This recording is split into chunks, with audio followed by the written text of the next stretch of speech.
నమస్తే, welcome to YR TV. నేను రంజిత్. ముఖ్యంగా తెలంగాణ పోరాట యోధులందరికీ కూడా నూతన సంవత్సర శుభాకాంక్షలు.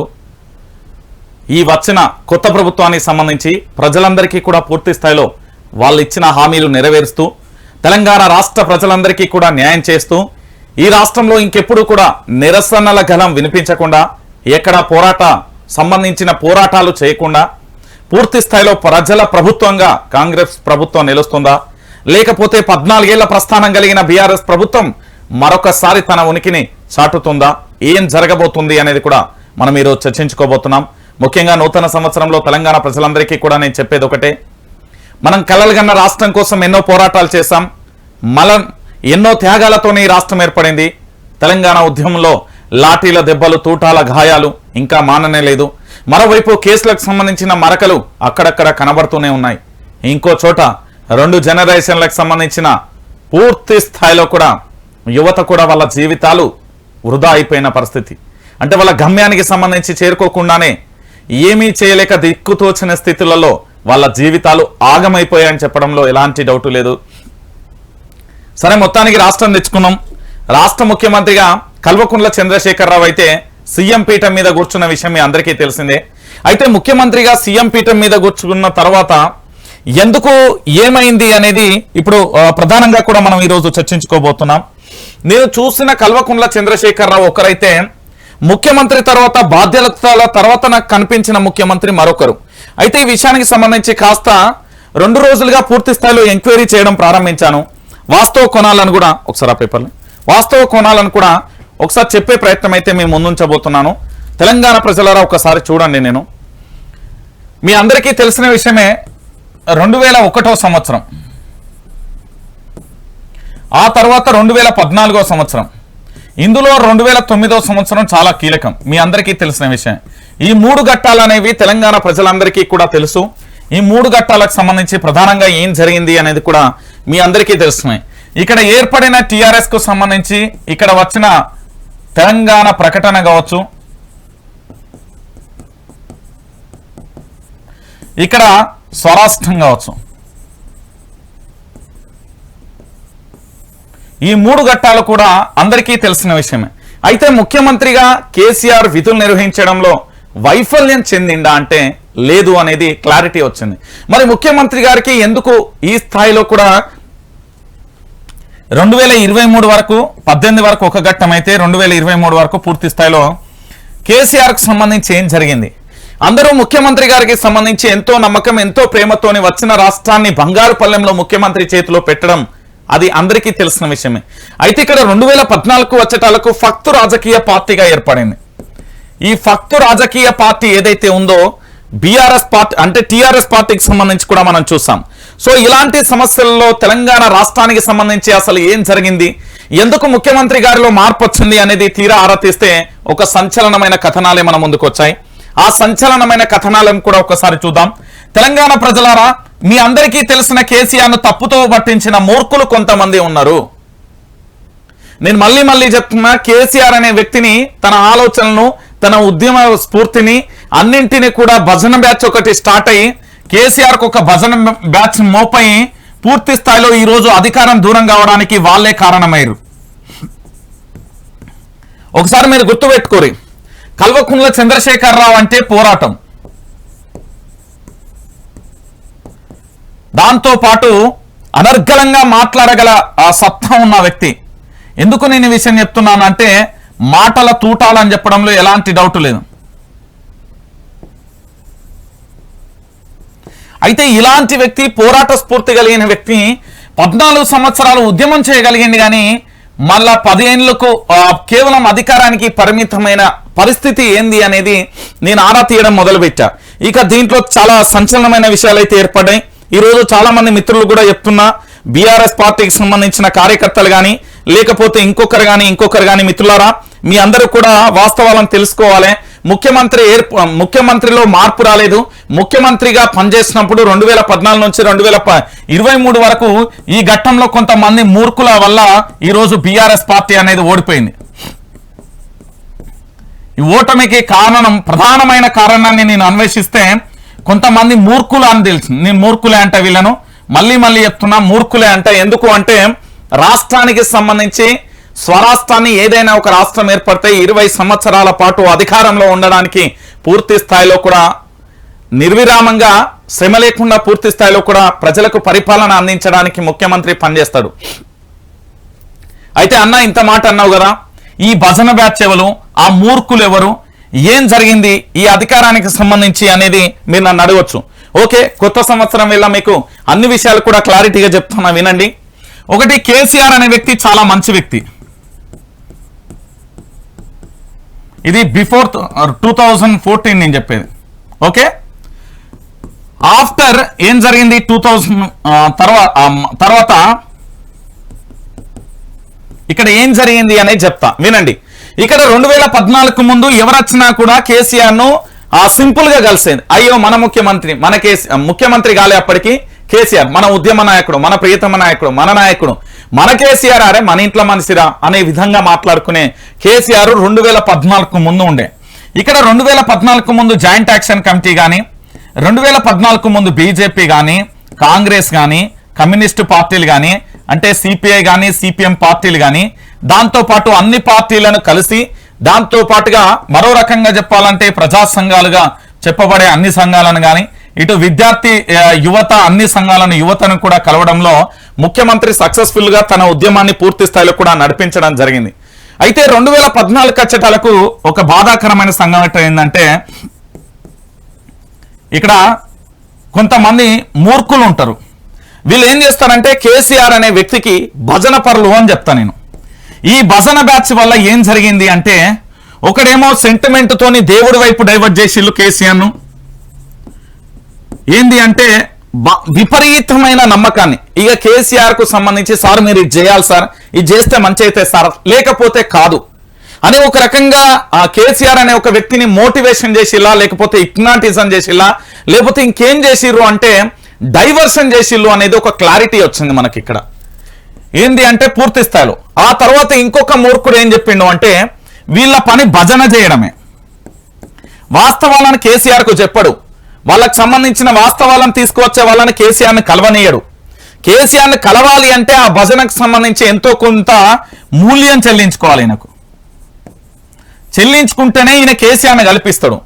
ఇక ఇంకొక సన్నాసి ఏంటంటే తన కార్పొరేట్ శక్తులతోని పూర్తి స్థాయిలో కూడా ఏం చేస్తాడు అంటే కేసీఆర్ను పూర్తి స్థాయిలో ఉండే వాళ్ళందరినీ కూడా కట్టడి చేసి తన వైపు తీసుకున్న ఒక మూర్ఖుడు ఉన్నారు. సో ఈ 3-4 మూర్ఖుల వల్ల ఈ రోజు తెలంగాణ రాష్ట్రంలో కేసీఆర్ అనే వ్యక్తికి అత్యంత ఘోరమైన పరాభవాన్ని ఎదురు చూడడానికి ఆ భజన పరులే కారణం. నేను అందుకే చెప్పిన వీళ్ళ పేర్లు భజన అని చెప్పిన. ఈ భజన పరులకు సంబంధించి నేను మళ్ళీ చెప్తున్నాను, ఇప్పటికైనా కల్వకుంట్ల చంద్రశేఖరరావు అంటే మాజీ ముఖ్యమంత్రి గారు మనసు మార్చుకోవాలి. సార్ నేను మళ్ళీ మిమ్మల్ని రిక్వెస్ట్ చేస్తా ఉన్నా, మీరు నేటి విపక్షంలో కూర్చోవడానికి సన్నద్ధమయ్యారనే సమాచారం అయితే నాకు అందింది. కేసీఆర్ గారు తెలంగాణ ఉద్యమంలో పోరాట స్ఫూర్తితోని ఎంతో మంది యువతను సబ్బండ వర్గాలను మేల్కొల్పిన మహా గొప్ప నాయకుడు కేసీఆర్ అని నేను అభివర్ణిస్తా. తెలంగాణల చరిత్రలో తనకంటూ ఒక అధ్యయనం కాదు, చరిత్రనే తాను తయారు చేసిన గొప్ప వ్యక్తి అని కూడా నేను చెప్తా. నాటి తెలంగాణ ఉద్యమంలో తన పోరాట స్ఫూర్తితోని, తన యొక్క పూర్తి స్థాయిలో వ్యూహాలతోని, పదునైన వ్యూహాలతోని కేసీఆర్ అనే వ్యక్తి ముందుకు సాగిండు అని నేను మాట్లాడతా. అలాంటి గొప్ప వ్యక్తి కేసీఆర్ ను ఈ రోజు పూర్తి స్థాయిలో కొంతమంది భజన పరులు ఏంది అంటే కేసీఆర్ కు తప్పుడు సమాచారం ఇవ్వడమే కాకుండా కేసీఆర్ ను తప్పుదోవ పట్టించే విధంగా మార్చివేసులు. ఉద్యమ నాయకుడు కేసీఆర్ అంటే ఒక రకంగా చెప్పాలి అంటే పోరాటం అంటే కేసీఆర్ అంటే పోరాటం అనే స్థాయిలో తెలంగాణ ఉద్యమంలో ఉన్న ఈ కేసీఆర్ ను తర్వాత ఎందుకు మార్చిండు, ఎందుకు ఆ మూర్ఖులు అట్లా చేసిల్లంటే కేవలం వాళ్ళ స్వార్థ రాజకీయాల కోసం. నేను మళ్ళీ చెప్తున్నా, స్వార్థ రాజకీయాల కోసం ఈ రోజు మనం మన గొప్ప నాయకుడు కేసీఆర్ ను కోల్పోవడానికి ప్రధానమైన కారణం, రాజకీయాల నుండి మాజీ ముఖ్యమంత్రిగా మార్చడానికి ప్రధానమైన కారణం ఒకటే. కేసీఆర్ చుట్టూ ఒక భజన బ్యాచ్ జైన్ అయి ఆ భజన బ్యాచ్ కు సంబంధించి వీళ్ళేంటి అంటే వీళ్ళు చెప్పిందే ఒక యువకుడు ఉంటాడు, వాడు కేసీఆర్ కు తొత్తు అయింది భజన పరుడు చేస్తాడు. ఇంకో కార్పొరేట్ సెక్టర్ ఉంటాడు, వాడు భజన పని చేస్తాడు. ఇంకొకటి ఏంది అంటే వాని అంటే అమ్ము రాదు, అమ్మ అంటే రాదు, వాడు కూడా ఉంటాడు. వాడు కేసీఆర్ చుట్టూ ఉండి ఈ 3 వ్యక్తులు కలిసి ఈ రోజు కేసీఆర్ ను పూర్తి స్థాయిలో మాజీ ముఖ్యమంత్రిగా మార్చడంలో వీళ్ళు సఫలీకృతమైనలు. మరి ఎక్కడ ప్యాకేజీలు మాట్లాడుకున్నారు, ఎక్కడ ఎవరి స్వార్థ రాజకీయాల కింద కేసీఆర్ని ఈరోజు బదనాం చేసిలు, ఒక పోరాట స్ఫూర్తి కలిగిన వ్యక్తిని ఈరోజు పూర్తి స్థాయిలో కూడా ఒక హిప్నాటిజం కంటే దారుణంగా కూడా కేసీఆర్ను మార్చిల్లు అని చెప్పడంలో ఎలాంటి డౌట్ లేదు. వాస్తవం మిత్రులారా, మీరు అవునన్నా కాదన్నా ఇది నిజం, మనం ఒప్పుకోవాలి. నేనేం చెప్తున్నానంటే కేసీఆర్ ఎక్కడున్నా ఈ లైవ్ చూస్తాడు అనే నమ్మకం నాకుంది. లేదా బీఆర్ఎస్ పార్టీకి సంబంధించిన సోషల్ మీడియా వారియర్స్ అందరూ కూడా ఈ లింక్ ను కేసీఆర్ కు పంపించురు. ఎందుకంటే కేసీఆర్ గారు ఇప్పుడు చేయాల్సిన తక్షణ కర్తవ్యం ఒకటే, కేసీఆర్ తనను తాను మార్చుకొని గత ఉద్యమ నాయకుడిగా తెలంగాణ ప్రజలలో తన అరంగేట్రం ఉండాలి. ఈసారి అరంగేట్రం చేస్తే బాహుబలి సినిమాలలో బల్లాల దేవుడు పీఠం మీద కూర్చుంటే కింద యొక్క ఎవరైతే సైనికులు బల్లాలతోని వాళ్ళ యొక్క దగ్గరున్న ఏదైతే ఉన్నాయో ఆ కట్టెల శూలాలతోని గుచ్చుతే మొత్తంగా ఏ విధంగా భూమి అంతా కంపించిపోతుందో అంత భయంకరమైన అరంగేట్రం జరగాలి. అరంగేట్రం జరగాలంటే కేసీఆర్ చుట్టూ ఎవరుండాలో తెలుసా?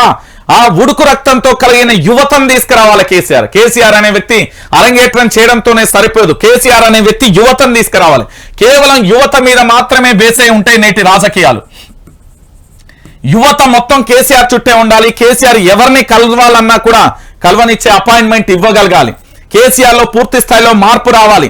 మనకు కావాల్సింది ఏంటి తెలంగాణ ప్రజలను అంటే గత కేసీఆర్ కావాలి. ఈ గత కేసీఆర్ అంటే ఎక్కడ 2001 నుండి 2014 వరకు మనకు కనబడ్డ కేసీఆర్ కావాలి. మనకు 2014 నుంచి 2018 వరకు ఉన్న కేసీఆర్, 23 వరకు ఉన్న కేసీఆర్ ఓకే, ప్రభుత్వ యంత్రాంగానికి సంబంధించి ఏ విధంగా నడిపించగలడు, ఒక అడ్మినిస్ట్రేషన్ కు ఒక పథకాన్ని ప్రజల్లోకి ఏ విధంగా తీసుకెళ్లగలుగుతాడు అనేది ఇది కేసీఆర్ కు తెలిసిన విషయమే, దాంట్లో ఎలాంటి డౌట్ లేదు. కానీ ఉద్యమ నాయకుడు కేసీఆర్ ను బయటికి తీసుకొస్తే కొత్త యువతను ప్రోత్సహించాలి, కొత్త శక్తులకు అవకాశం ఇవ్వాలి.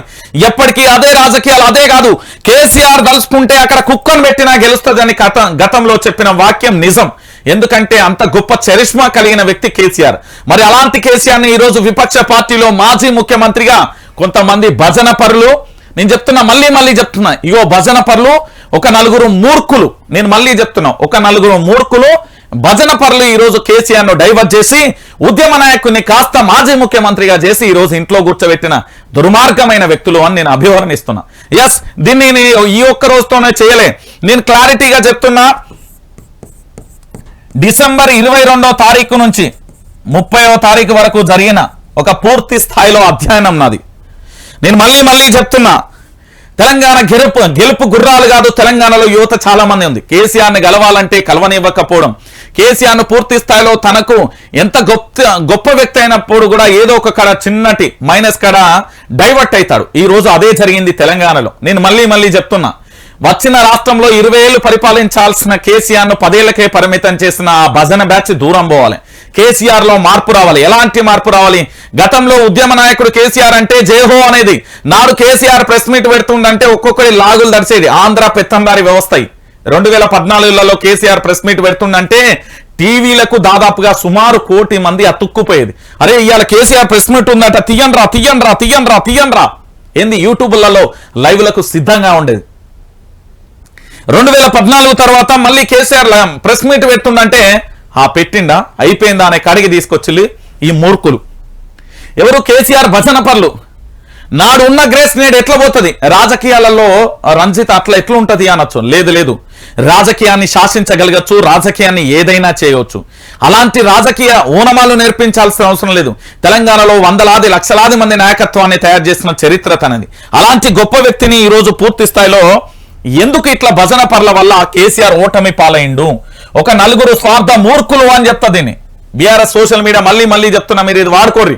ఓ నలుగురు మూర్ఖుల వల్ల ఈ రోజు కేసీఆర్ మాజీ ముఖ్యమంత్రిగా ఉండిపోయిండు. మరో రకంగా భజన పర్ల వల్ల ఈ రోజు కేసీఆర్ ఓడిపోయిండు. కేసీఆర్ కు ఒక స్పష్టమైన నివేదికని ఇవ్వలేకపోయారు. వాళ్ళు చెప్పిందే వేలం, వాళ్ళు చెప్పిందే శాసనం, వాళ్ళు చెప్పిందే అల్టిమేట్ అనేలా కేసీఆర్ చుట్టూ ఉండి భజన చేసిలు. సో ఇలాంటి వాళ్ళందరినీ కూడా కంట్రోల్ ఆల్ డిలీట్ కొట్టాలి. మళ్ళీ వీళ్ళను అసలు కేసీఆర్ దరిదాపులలోకి కూడా రానియకుండా చేయాల్సిన బాధ్యత సోషల్ మీడియా వారియర్సే. నేను చెప్తున్నా కదా మళ్ళీ కేసీఆర్ ఎంత నమ్మిండో వాళ్ళను అంత నమ్మక ద్రోహం చేసిరాళ్ళు. ఈరోజు పూర్తి స్థాయిలో కేసీఆర్ 2014 ముందు ఉద్యమ నేత అంటే ఇట్లా సెల్యూట్ కొట్లే అట్లా వస్తుందంటే కేసీఆర్ ఆ కళ్ళల్లో ఆనందం ప్రతి ఒక్కడికి కనబడేది. 2023 వచ్చేటాలకు కేసీఆర్ దోసుకున్నాడు అనే కాడికి తీసుకొస్తా ఉంటే కూడా ఆ భజన పరులు ఏం చేసిర్రు అనేది ఈరోజు మీరు అడగండి. కేసీఆర్ కు ఖచ్చితంగా ఈ లింక్ పంపించండి. అరంగేట్రం చేస్తే మాత్రం ఉద్యమ నాయకుడు కేసీఆర్ మాత్రమే తెలంగాణ రాజకీయాలలో మళ్ళీ అక్కడ కూర్చోవాలి, ప్రతిపక్ష పాత్రలో కూర్చుంటే అట్లా చూస్తూ ఉంటే ఒక్కొక్కడి పంచలు నడవాలి. అది కేసీఆర్ చరిష్మా. అలాంటి కేసీఆర్ని మేము కోరుకుంటున్నాం. ఈరోజు అలాంటి కేసీఆరే రావాలి అని కోరుకుంటున్నారు తెలంగాణ ప్రజలు. నేను చెప్తున్నా కదా, మరి 2014 ముందు ఉన్న ఉద్యమనైతే కేసీఆర్ 2023 వచ్చేటాలకు ఈ విధంగా భజన పరులు కొంతమంది స్వార్థ మూర్ఖులు చేపట్టి జరిగింది. అంతకుముందు ప్రజా సంఘాలు అన్ని పార్టీలకు సంబంధించి కలిసే గొప్ప వ్యక్తి కేసీఆర్. అంతకుముందు పూర్తి స్థాయిలో కూడా మీరు చేయొచ్చు, గతంలో కేసీఆర్ హోమాలు చేసిండు, అన్ని రకాలుగా కూడా చేసిండు, తప్పులేదు చేసేవాడు. కానీ దాన్ని పూర్తి స్థాయిలో కూడా కేసీఆర్ కు ఒక అడిక్ట్ లెక్క తయారు చేసి కొంతమంది వ్యక్తులు. ఎస్, వాస్తవం ఇది. మీరు జీర్ణించుకున్నా జీర్ణించుకోలేకపోయినా ఇదే సత్యం. నిజాలను మాత్రమే నేను చెప్తా. ఇప్పుడు మళ్ళీ కనుక బీఆర్ఎస్ పట్టాలెక్కి ట్రాక్లెక్కి అదే హై స్పీడ్ తో నడవాలంటే కేసీఆర్ చుట్టూన్న భజన బ్యాచ్ ను పూర్తి స్థాయిలో కంట్రోల్ ఆల్ డిలీట్ కొట్టాల్సిన అవసరం ఎంతైనా ఉంది. నేను మళ్ళీ చెప్తున్నా. ఇంకొకటి ఏంటంటే సోషల్ మీడియా వారియర్స్ అందరూ కూడా కేసీఆర్ కు ఒక ఏ విధంగా చెప్పాలంటే నాటి గతంలో చూసుకుంటే శ్రీరామచంద్రుడికి హనుమంతు ఎట్లాగో ఈ రోజు బీఆర్ఎస్ పార్టీకి సోషల్ మీడియా వారియర్స్ అంత ఇంపార్టెంట్ గా ఉన్నారు. వాళ్ళకు కూడా సరైన గుర్తింపు లేకపోవడం. మరో రకంగా చెప్పాలంటే కొంతమంది మంత్రులు కానీ కొంతమంది పూర్తి స్థాయిలో కూడా ఏంది అంటే చాలా విషయాలను కూడా చెప్పిళ్ళు. ఆ విషయాలన్నింటినీ కూడా పూర్తి స్థాయిలో కూడా కేసీఆర్ దగ్గరికి చేరకుండా కూడా చేసిన పరిస్థితి కనబడుతుంది. ఒక్కసారి గుర్తు పెట్టుకోరి, పూర్తిగా కూడా తెలంగాణ రాష్ట్ర వ్యాప్తంగా కూడా ఇంత జరిగినా కూడా ఎందుకు ఏం జరగలేదు అనేది కూడా చూడాలి.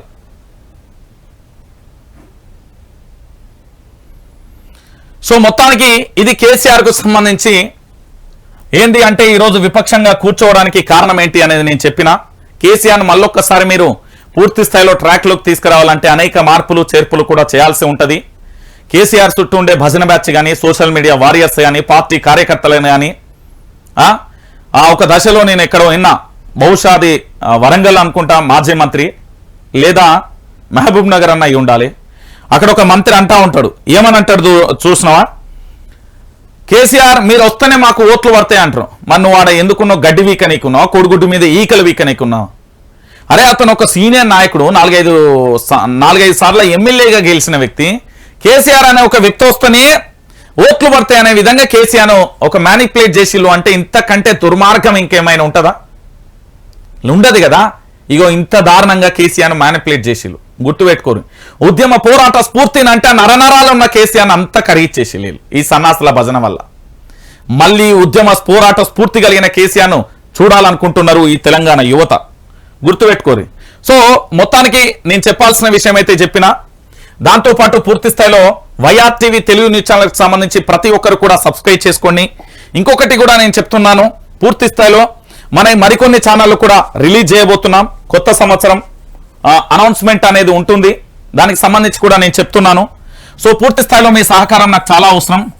ఇది 9908572666 ఇది ఈ నెంబర్కు ఫోన్పే కానీ గూగుల్ పే కానీ లేదా ఇతరత్ర నాకు ఆర్థిక సహాయాన్ని అందించదలుచుకున్న ఎవరైనా ఉంటే చేయండి. పూర్తి స్థాయిలో కూడా నేను మరొకసారి పోరాటాన్ని చేస్తున్నా.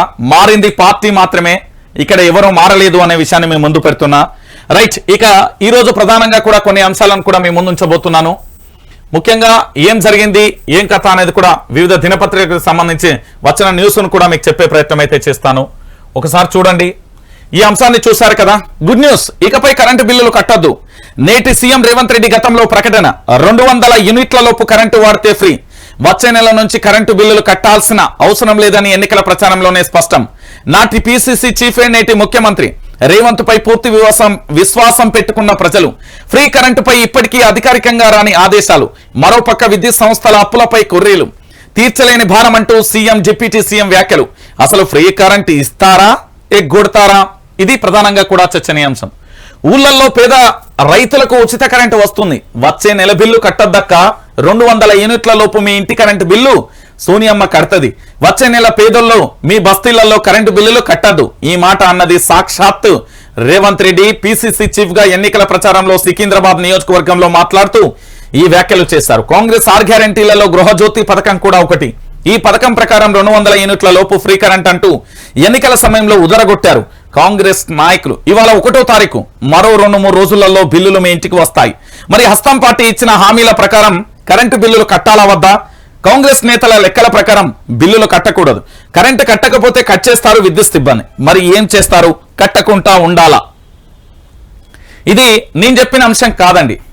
సాక్షాత్తు నాటి పిసిసి చీఫ్ గా ఉన్న రేవంత్ రెడ్డి చేసిన వ్యాఖ్యలు. నేడు 1వ తారీఖు వచ్చింది కాబట్టి కరెంటు బిల్లులకు సంబంధించి పేదలకు 200 యూనిట్ల కరెంటు బిల్లులకు సంబంధించి కట్టాల్సిన అవసరం లేదు అంటూ కూడా చెప్పిన పరిస్థితి కనబడుతుంది. సో ఈ అంశానికి సంబంధించి నేనేం చెప్తున్నానంటే పూర్తిగా కూడా గుర్తుపెట్టుకోండి. గుడ్ న్యూస్, ఇకపై కరెంటు బిల్లులు కట్టద్దు అనే అంశాన్ని నేను ఎందుకు ఇంత క్లారిటీగా చెప్తున్నానంటే, తెలంగాణ ప్రజలారా, ఇది మనం చెప్పిన అంశం కాదు. రేవంత్ రెడ్డి గారు స్వయాన సికింద్రాబాద్ నియోజకవర్గానికి సంబంధించి మీ కరెంటు బిల్లులు 200 యూనిట్ల లోపు మీ ఇంటి కరెంటు బిల్లులంతా కూడా సోనియమ్మ కడతది, ఇక వచ్చే నెల పేదోళ్ళ మీ బస్తీలలో కరెంటు బిల్లులు కట్టద్దు అంటూ కూడా చెప్పిన వ్యాఖ్యను నేను ఒకసారి గుర్తు చేస్తా ఉన్నా. మరి కాంగ్రెస్ ప్రభుత్వం మాటలు చెప్పగానే సరిపోదు. ఈ రోజు సోషల్ మీడియా అనేది చాలా స్ట్రాంగ్ గా ఉంది. ప్రతి ఒక్కరు కూడా అప్డేట్ వర్షన్, ప్రతి ఒక్కరు కూడా అన్ని విషయాలను చూస్తున్నారు. తెలంగాణలో ఉన్న 4 కోట్ల మంది, ఒకరు కాదు ఇద్దరు కాదు, 4 కోట్ల మంది తెలంగాణ ప్రజలందరూ ఏమంటారో తెలుసా?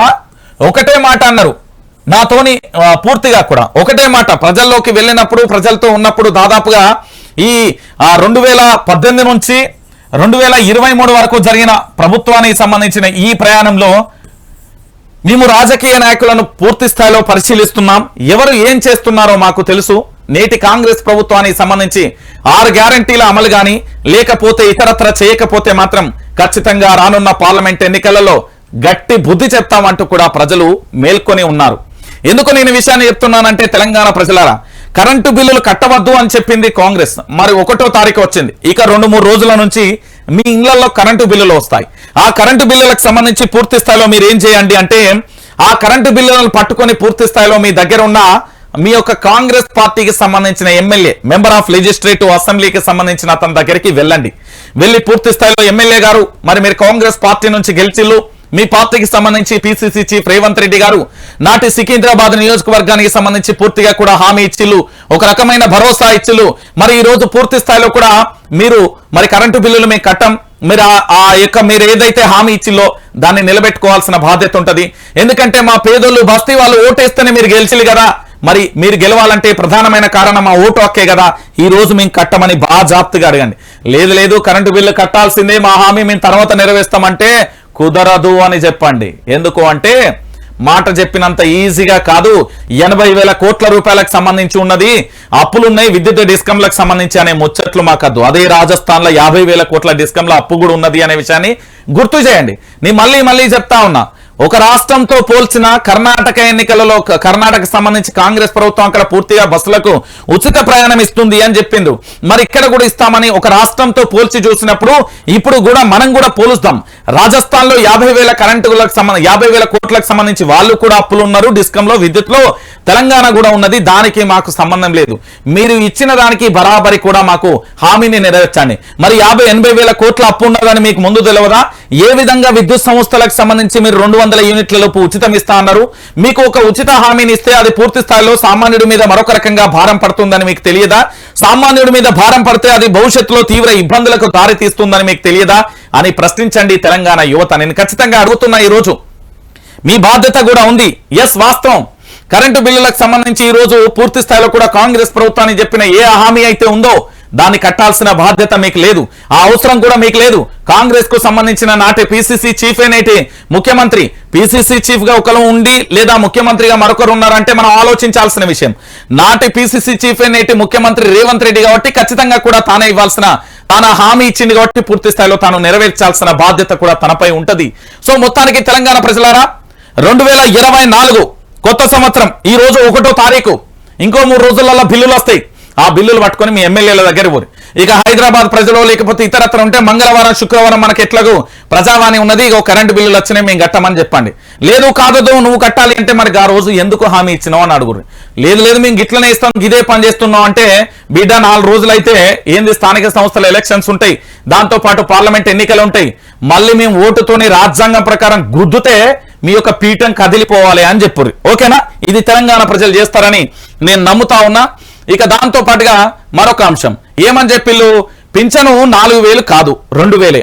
ఆసరా పింఛన్లనే ఇస్తున్న సర్కార్ మెజార్టీ జిల్లాలలో ఇంకా ప్రారంభం కాలే. ఈ నెల 2000, వచ్చే నెల 4000 అంటూ ఎన్నికలలో ప్రచారం చేస్తున్న రేవంత్ రెడ్డి ఎన్నికలయ్యాక ఊసెత్తని వైనం కాంగ్రెస్ సర్కార్పై మండిపడుతున్న పింఛన్దారులు.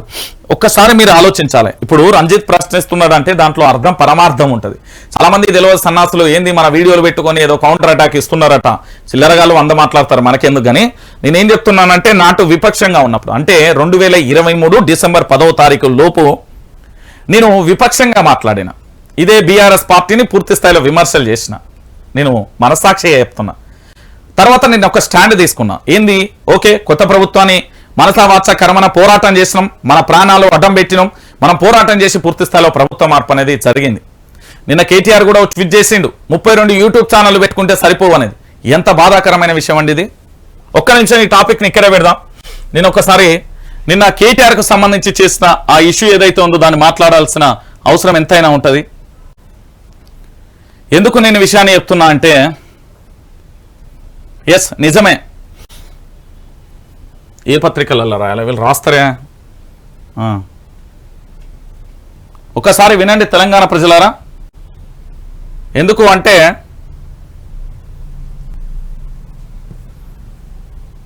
పూర్తి స్థాయిలో నిన్న రేవంత్ రెడ్డి చేసిన ట్వీట్కి సంబంధించి వైరల్ కాదు, అది వాస్తవమైన విషయం. పాపం అందరూ ఏమనుకుంటారంటే పూర్తిగా కూడా ఒక వైరల్గా మారింది అని అనుకుంటారు, కానీ నిజాలు తెలంగాణ ప్రజలకు ఇగో వచ్చింది. ఇగో ఈ విషయం చాలా బాధ వేసింది దీన్ని చూసుకోవాలి నాకు. 32 యూట్యూబ్ ఛానళ్లు పెడితే అధికారంలోకి వచ్చే వాళ్ళం, ఎన్నికలలో ఓటమిపై కేటీఆర్ ఆసక్తికర వ్యాఖ్యలు, ఎక్స్ ఖాతాలో పోస్ట్ అంటూ కూడా చూడొచ్చు. ఎందుకు కేటీఆర్ ఈ వ్యాఖ్యలు చేసిందంటే నేను అగ్రి అయితా కేటీఆర్ వ్యాఖ్యలకు. ఎందుకంటే ఎంతో అభివృద్ధి చేస్తాం, తెలంగాణ రాష్ట్ర వ్యాప్తంగా కూడా కళ్ళుండి చూడలేని కబోదులకు మేము ఏం చెప్పగలుగుతాం. ప్యాకేజీలతో మాట్లాడే మాటలు కానీ లేకపోతే ప్రశ్నించే గొంతుకలుగా వచ్చిన వాళ్ళందరం కావచ్చు, ఇంకా కావచ్చు, చాలా మంది కావచ్చు. నేను కూడా నాడు బీఆర్ఎస్ పార్టీకి సంబంధించి విమర్శలు చేసిన, కానీ పూర్తి స్థాయిలో ఒక్కసారి ఇప్పుడు అభివృద్ధిని చూస్తే కళ్ళు చెమర్చిపోతాయి. ఎందుకు నేను ఈ విషయాన్ని చెప్తున్నానంటే వీళ్ళు ఒక మెడికల్ కాలేజీలు తీసుకొచ్చారు యువతకు సంబంధించి, అనేక రకాలుగా కూడా టీ హబ్ కానీ ఇతరత్ర గొప్పమైన ప్రాజెక్టులు తీసుకొచ్చి చేసిరు. కానీ ఇక్కడ జరిగింది ఏంటంటే ఈరోజు బీఆర్ఎస్ పార్టీ ఓడిపోవడానికి ప్రధానమైన కారణం 32 యూట్యూబ్ ఛానల్. యూట్యూబ్ ఛానల్కి సంబంధించి ప్రధానంగా కూడా ప్రభావం పడింది అనేది వాస్తవమైన విషయం. అయితే కేటీఆర్ ఏమంటున్నాడంటే దీంట్లో ఒక మర్మం కూడా దాగి ఉన్నది. ఇప్పుడు ఏంది అంటే బిడ్డకు సంబంధించి తన తల్లి తన కడుపు మార్చుకోనైనా బిడ్డకు అన్నం పెడుతుంది అంటాం కదా, అదే స్థాయిలో తెలంగాణలో అభివృద్ధిని భారీగా చేసి కూడా ప్రచారం చేసుకోలేని పరిస్థితులలో బీఆర్ఎస్ పార్టీకి అదొక మైనస్గా మారిపోయింది. దాంతోపాటు ఇంకొక విషయం ఏంటంటే నేను చెప్పిన గతంలో చెప్పిన ఇప్పుడు చెప్తున్నా ఇంతకు ముందే చెప్పిన కేసీఆర్ చుట్టూ ఒక భజన బ్యాచ్ ఉన్నారు. కొంతమంది మూర్ఖుల వల్ల పూర్తి సమాచార సేకరణ అనేది కేసీఆర్ దగ్గరికి వెళ్ళలేకపోయింది. దానివల్ల కూడా మరో రకమైన ఎత్తుగడ పడింది అని చెప్పడంలో ఎలాంటి డౌట్ లేదు. సో మొత్తానికి కేటీఆర్ ఈ మాట అన్నాడంటే దాంట్లో వాస్తవమే. ఈరోజు ఇప్పుడు ఏంది రేవంత్ రెడ్డి అభిమాని ఉన్నాడనుకో తను ఒక ఛానల్ పెట్టుకుంటాడు, ఉత్తమ్ కుమార్ రెడ్డి అభిమాని ఉన్నాడనుకో తనో ఛానల్ పెట్టుకుంటాడు, లేకపోతే బట్టి విక్రమార్క ఉన్నాడనుకో తనకో ఛానల్ ఉంటుంది, లేకపోతే కోమటిరెడ్డి బ్రదర్స్ ఉన్నారు వాళ్ళకో ఛానల్, పొంగులేటి ఉన్నాడు ఆయనకో ఛానల్.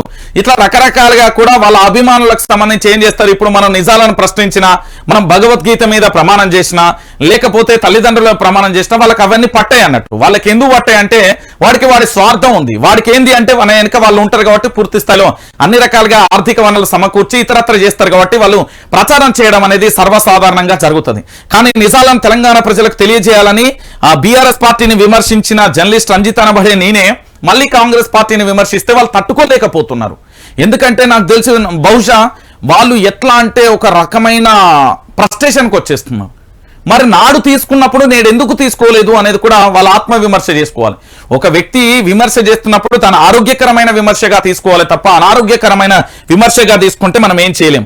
సో 32 యూట్యూబ్ ఛానల్లే ప్రధానంగా అని కూడా నేను గట్టిగా చెప్తా. 10 యూట్యూబ్ ఛానల్ కేసీఆర్ ఓటమికి పనిచేసినాయి. అయితే కేసీఆర్ ఓటమికి పనిచేస్తున్నప్పుడు వాళ్ళు గుర్తించలేకపోయిలా, అక్కడి లోపాలను ఎందుకు సరిచూపలేకపోయిలు, వీళ్ళు ఇంత అభివృద్ధి చేసిన ప్రచారం చేసుకోలేకపోయిలా అంటే చుట్టూ ఉండే భజన బ్యాచ్ వల్ల అది జరిగింది అనేది గుర్తుపెట్టుకోవాలి. ఆ భజన బ్యాచ్ వాస్తవాలు కేటీఆర్కు కానీ కేసీఆర్ కానీ హరీష్ రావు కానీ కవితకు కానీ సంతోష్కి కానీ చెప్పనిచ్చే పరిస్థితి లేకపోయింది. ఎక్కడికక్కడగా ముళ్ళకంచె వేసినట్టు వేసిరు. ఆఖరికి బీఆర్ఎస్ పార్టీకి సంబంధించిన సోషల్ మీడియా వాళ్ళే ఒక దశలో కన్నీళ్లు పెట్టుకున్న పరిస్థితి కనబడ్డది. నేను చెప్తున్న వాస్తవం. యూట్యూబ్ ఛానళ్ల ప్రభావం నేను చెప్తున్నా. ఎప్పుడైనా మీరు పెన్నుతో కానీ ఎలక్ట్రానిక్ మీడియా, ప్రింట్ మీడియాతో పెట్టుకుంటే అది ఘోరమైన దెబ్బ పడుతుంది, గుర్తుపెట్టుకోరు. ప్రభుత్వాన్ని నిలబెట్టేది మీడియా, ప్రభుత్వాన్ని దించేది మీడియా. ఈ విషయాన్ని గ్రహించని సన్నాసులు ఏంది అంటే కాలగర్భంలో కలిసిపోతారు, వాళ్ళకి ఇక చరిత్ర ఉండదు అన్నట్టు. ఇప్పుడు వాస్తవానికి కేటీఆర్ ను శభాష్ అని మనం అప్రిషియేట్ చేయొచ్చు. నిజంగా కేటీఆర్ అనే వ్యక్తి గొప్ప వ్యక్తి. తాను చాలా క్లారిటీగా తెలంగాణ ప్రజలకు నిర్భయంగా చెప్పిండు ఒక నిజాన్ని.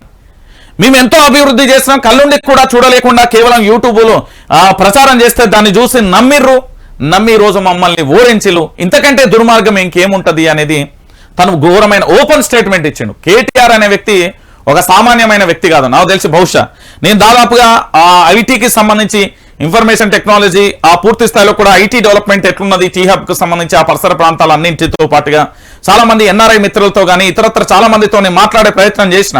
ఇంత అభివృద్ధి చేసినప్పటికీ కూడా తాను ఇక్కడ కూడా దాని ప్రమోషన్ చేసుకోలేకపోయారు. అంటే ప్రమోషన్ చేయలేదా, లేకపోతే వాళ్ళ చుట్టూ ఉండే వాళ్ళ వీళ్ళను మోసం చేసిరా అనేది ఒక రకమైన వాదన కూడా బయటకు వస్తున్నది. ఇప్పటికైనా కేటీఆర్ ఇలా మాట్లాడడం కూడా మనం హర్షించదగ్గ విషయం. కేటీఆర్ మీద విమర్శలు చేసే సన్నాసులకు ఏంది అంటే వాళ్ళ బురదతో వాళ్ళ మీద వాళ్ళు పోయి వాళ్ళంతటా వాళ్ళే బురదల పడరు తప్ప ఏముండదు అనే విషయాన్ని కూడా క్లారిటీ ఇవ్వాలి. ఎస్, యూట్యూబ్ ఛానల్ చెప్పిన ముచ్చట్ని నమ్మితే వాస్తవానికి తెలంగాణ ప్రజలకు వాస్తవాలను తెలియజెప్పడంలో కూడా మైనస్ గా మారింది అనేది కూడా గుర్తుపెట్టుకోండి తెలంగాణ ప్రజల. మొత్తానికి కేటీఆర్ అనే వ్యక్తి చాలా క్లారిటీగా ఇట్లా నిర్భయంగా స్టేట్మెంట్లు ఇవ్వమని చెప్పు ఇవ్వగలుగుతారా? ఇవ్వలేరు. సో ఇప్పుడు పింఛన్లకు వద్దాం. పింఛన్లకు సంబంధించి ఎన్నికల ప్రచారంలో అరచేతిలో స్వర్గం చూపించింది కాంగ్రెస్ పార్టీ. నేడు అటు రైతులను ఇటు పింఛన్దారులను త్రిశంకంకు స్వర్గంలో పడేసినట్లుగా ఉంది పరిస్థితి. మేము అధికారంలోకి వస్తే అది చేస్తాం, ఇది చేస్తాం, ఏంది పింఛన్ అతి ఇస్తాం, ఇంత ఇస్తామంటూ తెగ ప్రచారం చేసుకున్న కాంగ్రెస్ ఇప్పుడు మాత్రం గమ్మున మోసుకుంది. గత ప్రభుత్వం ఆపన్న హస్తం పేరిట ఇచ్చిన పింఛన్లే ఇస్తుంది. ఆపన్న హస్తం పథకం కింద పింఛన్దారులకు 2016 రూపాయలను వచ్చేవి. అయితే కాంగ్రెస్ ఈ డబ్బులను 4000 చేస్తామంటూ కూడా ప్రచారం చేసింది. దీంతో చాలా మంది హామీలకు ఆకర్షితులయ్యారు. ఇప్పుడు ఓటేసిన వారికి మొండి చేయి చూపింది. చేయి గుర్తు పార్టీ పాత డబ్బులనే వాళ్ళకి ఇచ్చింది. దీంతో వృద్ధులకు ఇతర పింఛన్దారులకు సంబంధించి తీవ్ర నిరాశకు గురవుతున్నారు. కాంగ్రెస్ ప్రభుత్వానికి ఉత్తముచ్చటే అంటూ కూడా మండిపడుతున్నారు లబ్ధిదారులు. చేయుతో అంటూ ఆశ పెట్టిన కాంగ్రెస్ పార్టీ అధికారంలోకి వచ్చాక పాత డబ్బులనే వేస్తుంది అని మండిపడుతున్నారు. కాంట్రాక్టర్లకు ఇచ్చుకోవడానికి, ప్రభుత్వ ఉద్యోగులకు ఇచ్చడానికి, నెల నెల జీతాలకు ఇచ్చుకోవడానికి అయితే సర్కార్ ఖజానాలో డబ్బులు ఉంటాయి కానీ తమకు ఇవ్వడానికి ఉండవా అంటూ కూడా ప్రశ్నిస్తున్న పరిస్థితి కనబడుతుంది. ఏమని చెప్పిల్లంటే గిట్ల అధికారంలోకి రాగానే గట్ల పింఛన్లు ఇస్తా అన్నారు. ఎంత ఇస్తా అన్నారు? 4000 రూపాయలు ఇస్తా అన్నారు. 2000 కాదు 4000 రూపాయలు పింఛన్లు ఇస్తా అన్నారు. ఆల్రెడీ నెలైపోయింది, జారపత్తలేదు. మళ్ళా గదే కేసీఆర్ ప్రవేశపెట్టిన 2000 పథకాన్ని ఇస్తున్న పరిస్థితి కనబడతాను. నేను చెప్తున్నా కదా వాస్తవం ఇది. పింఛన్ అనేది వృద్ధులకు, ఒంటరి మహిళలకు ఏంది అంటే ఈ రోజులలో కొడుకులు బిడ్డలు వాళ్ళని నమ్ముకుంటే, ఇప్పుడు బిడ్డ అంటే పెళ్లి చేసి సాగనంపేస్తాం. ఇద్దరు బిడ్డలు ఉన్న వృద్ధులది ఇక అరణ్య రోదన, లేదా కొడుకులకు సంబంధించి తీర్చిదిద్దడానికి వాళ్ళ చెమట చుక్క, వాళ్ళ రక్తాన్ని చెమట చుక్కగా మార్చి వాళ్ళ భవిష్యత్తును తీర్చిదిద్దితే ఆ కొడుకు మంచి జీవితంలో మంచి గొప్ప వ్యక్తిగా మారితే ప్రాబ్లం లేదు. అతను ఒక తాగుబోతో, బానిసనం, లేకపోతే ఇతరత్ర వ్యసనాలకు గనక మారితే ఆ తల్లిదండ్రుల గోస అరణ్యమైన బాధన, దాన్ని వర్ణించడానికి కూడా ఉండదు. ఇంకొక దౌర్భాగ్యమైన పరిస్థితి ఏంటంటే ఈ రోజులలో నేను ఆస్ట్రేలియాలో ఉంటున్నా, అమెరికాలో ఉంటున్నా, జర్మనీలో ఉంటున్నా, జపాన్లో ఉంటున్నా, సింగపూర్లో ఉంటున్నా, స్విట్జర్లాండ్లో ఉంటున్నా, లేకపోతే సౌత్ ఆఫ్రికాలో ఉంటున్నా, కొరియాలో ఉంటున్నా, ఆ ఇతరత్ర దేశాల పేరు చెప్పి అభ్రపరుస్తున్నారు. కానీ వాళ్ళ తల్లిదండ్రులను పూర్తిగా కూడా కొంతమంది దుర్మార్గులు, కొంతమంది నీచులు అని చెప్పడంలో ఎలాంటి డౌట్ లేదు. వాళ్ళ తల్లిదండ్రులను అనాథాశ్రమంలో వేస్తే ఇంతకంటే దౌర్భాగ్యం ఉండదు. సో అలాంటి వాళ్ళ కోసం పూర్తి స్థాయిలో కేసీఆర్ ప్రభుత్వం ఏం చేసిందంటే, నీ ఇంటి కొడుకుగా నేనున్నా, పూర్తి స్థాయిలో కూడా సహకారం అందిస్తా అంటూ కూడా చెప్తూ కూడా పూర్తి స్థాయిలో కూడా వాళ్ళకు సహకారం అందించిన పరిస్థితి కనబడ్డది. ఇక దీనికి ఇంతకంటే నిదర్శనం ఇంకోటి లేదు అని చెప్పడంలో కూడా ఎలాంటి డౌట్ లేదు మిత్రులారా. ఇక ఇలాంటి గొప్ప వ్యక్తులకు కూడా మనం ఏంది అంటే కేసీఆర్ ఇంత చేసినా కూడా కాంగ్రెస్ ప్రభుత్వం 4000 ఇస్తా అని చెప్పి ఇప్పటి వరకు హామీని అమలు చేసుకోలేకపోయింది. ఇక ఇంతకంటే దారుణం ఇంకోటి ఉండదేమో బహుశా. చూడండి, ఇప్పటికీ వృద్ధులు ఇంకా ఎదురు చూపులు, ఎప్పుడు వస్తుందో రాదో తెలియని పరిస్థితి. గతంలోనే కేసీఆర్ సందర్భంలో చెప్పిండు, నేను ప్రభుత్వం గనక మీరు గనక పూర్తి స్థాయిలో కూడా ప్రభుత్వాన్ని మారిస్తే రాబోయే ప్రభుత్వాలు నేను ఇచ్చే సంక్షేమ పథకాలు ఏమి అనవసరంగా ఎవడో ఏదో చెప్పిండని తాగిన ఏంది కోతి లెక్క మారకుర్రి, కుక్కలు చింపిన ఇస్తారా చేసుకోకుర్రి, చాలా డైలాగులు కూడా చెప్పిండు కేసీఆర్, చాలా ముచ్చట్లు కూడా చాలా క్లారిటీగా చెప్పిండు ప్రజలకు అర్థమయ్యే భాషలో. సో చాలా జాగ్రత్త. సో ఇంకా ఏంది అంటే పూర్తి స్థాయిలో కూడా ఈ హామీ ఎప్పటికి అమలు అవుతుంది అనేది కూడా. ఇక్కడ నేను ఏమంటున్నా అంటే ప్రభుత్వానికి సంబంధించి కాస్త సమయం ఇవ్వాలని చాలా మంది అడుగుతా ఉన్నారు నన్ను. ఇప్పుడే ఎందుకన్నా వాళ్ళ మీద విమర్శలు. నేనేమంటున్నానంటే సమయం ఎట్లిస్తా, ఇస్తా, ఏ విధంగా ఇస్తా, గత ప్రభుత్వం చేసే సంక్షేమ పథకాలను కంటిన్యూ చేయాలి. మరి ఇప్పటికీ పింఛన్ వల్లే కదా, రైతు బంధు వల్లే కదా, రైతు బీమాకు సంబంధించి ఇతరత్ర పథకాలు కూడా అమలు కాలే కదా. మరి కానప్పుడు మనం ఏ విధంగా అనేది కూడా మీరు చూడాల్సిన మీరు కొత్తగా వచ్చిన హామీలను వెంటనే అమలు చేయకపోయినా కూడా మీరు చెప్పిన డేట్లు ప్రకారమైన అమలు చేయాల్సిన బాధ్యత మీ మీద ఉంది కదా. ఆ రోజు డిసెంబర్ 9వ తారీఖు మీరు బ్యాంకులకు వెళ్ళి అట్లా 2 లక్షలు తెచ్చుకున్నాడు. ఎంతమంది రైతులకు సంబంధించి ఆశ పెట్టుకొని ఉండాలి, ఎంతమంది రైతులకు సంబంధించి పూర్తి స్థాయిలో భరోసా పెట్టుకొని ఉండాలి, ఎంతమంది రైతులకు సంబంధించి పూర్తిగా కూడా తమ ఒక నమ్మకం పెట్టుకొని ఉండాలి, ఎంతమంది ఓట్లు వేపించి ఉండాలి. మరి అలాంటివి కూడా మనం నమ్మాల్సిన బాధ్యత ఉంటుంది కదా. సో పూర్తి స్థాయిలో కూడా చెప్తున్న పరిస్థితి కనబడుతుంది. ఇక ఇంకొక అంశానికి సంబంధించి కూడా నేను చెప్తా ఉన్నా. ఏంటి అంటే చాలా మంది అడుగుతున్నా, అదే చెప్తున్నా ఒక్క నిమిషం. చాలా మంది జర్నలిస్ట్ రంజిత్ అంటే వైఆర్ టీవీ జర్నలిస్ట్ రంజిత్ అమ్ముడు పోయిండు, అదే చెప్తున్నా ఒక్క నిమిషం. అమ్ముడు పోయిండు అని చెప్తున్నా. నేను ఒక జడ్జికి లేఖ రాస్తున్నా. నేను నార్కోటెక్ అంటే ఒక ముద్దాయి, ఒక కరుడు కట్టిన ఉగ్రవాది నేరస్తులకు టెస్టులు చేస్తారు కదా, నేను దానికి సిద్ధం. ఇప్పుడు నా మీద విమర్శలు చేస్తున్న తోటి జర్నలిస్టులు ఎవరెవరైతే ఉన్నారో వాళ్ళు దానికి సిద్ధమా? నేను ఎలాంటి టెస్ట్లకైనా, నార్కోటిక్ కానీ ఇతరత్ర ఏదైనా టెస్ట్కు నేను సిద్ధం. నేను హైకోర్టు అడ్వకేట్కు లేఖ రాస్తా, నేను టెస్ట్కు సిద్ధం. ఎందుకంటే నా మీద వచ్చే ఆరోపణలను నేను నిరూపించడానికి సిద్ధంగా ఉన్నా. మరి నా మీద విమర్శలు చేసే వాళ్ళందరూ కూడా సిద్ధమా? ఛాలెంజ్ ఇది. నా మీద చేసే విమర్శలు ఏవైతే ఉన్నాయో అమ్ముడు పోయిండు అనేది నేను చెప్పిన భగవద్గీత మీద ప్రమాణం చేసిన, తల్లిదండ్రుల మీద ప్రమాణం చేసిన, నా మిత్రులందరికీ కూడా తెలుసు నేను పడుతున్న కష్టం అరణ్య రోదనది. సో దానికి ఎవిడెన్స్ తీసుకొని వచ్చి నేను టెస్ట్లకు సిద్ధం. మరి మీరు సిద్ధమా?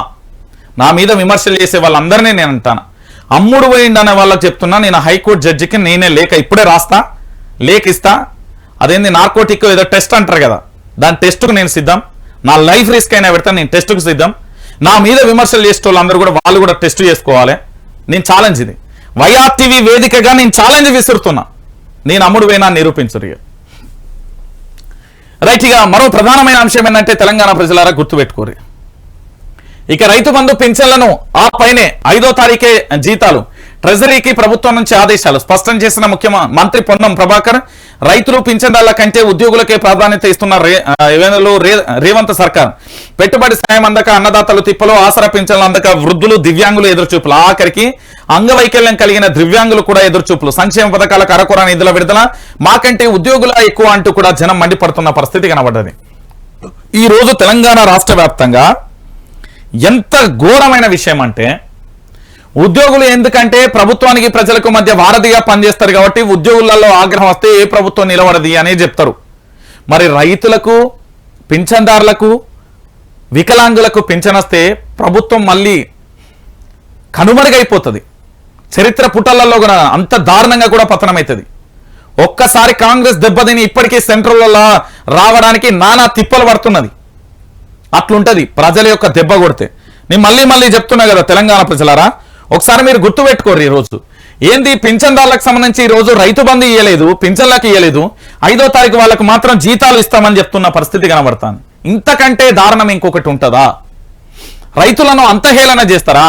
వృద్ధులను అంతహేళన చేస్తారా? ఇక మీరే ఆలోచించుకోండి తెలంగాణ ప్రజలారా. ఇక ఇది ఘోరమైన విషయం. తుమ్మిడిహెట్టికి పొంగులేటి సూచి. ఏం జరుగుతుంది? మంత్రుల మేడిగడ్డ పర్యటన దేనికోసం? వాళ్ళ స్వార్థ రాజకీయాల కోసం. క్లారిటీ. మేడిగడ్డను బూచిగా చూపించి అన్నారం సుందీర్లను కూడా మూసేస్తారా? మూసేస్తా మళ్ళా వాళ్ళ రాజకీయ భవిష్యత్తును మూసేయడు జర్నలిస్ట్ రంజిత్ అనేట ఆయన ఊకుంటాడా? రోజు వాళ్ళ మీద కథనాలు ఉంటాయి. వాళ్ళు బతికున్నంత కాలం కథనాలు వేస్తా నేను. రాజకీయాలలో నిష్క్రమించినా కూడా ఇది పలానా సన్నాసుల వల్లనే ఈ రోజు మన బతికిట్లుండదని వేస్తా. జాగ్రత్త, ఒళ్ళు దగ్గర పెట్టుకొని పనిచేయాలి. కొత్తగా తుమ్మిడిహెట్టి బ్యారేజీని నిర్మిస్తారా? ఆ శాఖకు సంబంధం లేకపోయినా కూడా కాళేశ్వరంపై Ponguleti special interest. Tummidihatti barrage contract కోసమైనా మేడిగడ్డ పునరుద్ధరణకు 560 కోట్లు. ఇటీవలే ప్రభుత్వానికి లేఖ రాసిన ఎల్ఎన్టీ తుమ్మిడిహెట్టి బ్యారేజీ నిర్మాణానికి దాదాపు 5,000 కోట్లు కావచ్చని అంచనా. పార్లమెంట్ ఎన్నికల తర్వాత టెండర్లు పిలిచే ఛాన్స్ అంటూ కూడా చూసిన పరిస్థితి కనబడుతుంది. ఏంది? పొంగులేటి శ్రీనివాసరెడ్డి రాష్ట్ర మంత్రి, ఆయనది రెవెన్యూ శాఖ, కాళేశ్వరం ప్రాజెక్ట్ ఇరిగేషన్ శాఖ కిందికి వస్తుంది. పొంగులేటికి ఇరిగేషన్ శాఖకు అసలు సంబంధమే లేదు. కానీ ఈ మధ్య పొద్దున్న నేస్తే కాళేశ్వరం మీద తెగ మాట్లాడేస్తున్నారు. ఛాన్స్ దొరికితే వదిలిపెట్టకుండా కాళేశ్వరం వేస్ట్ అనే స్పీచ్లు ఇస్తున్నారు. అదో పిచ్చి ప్రాజెక్ట్ అంటూ ఫైర్ అవుతున్నారు.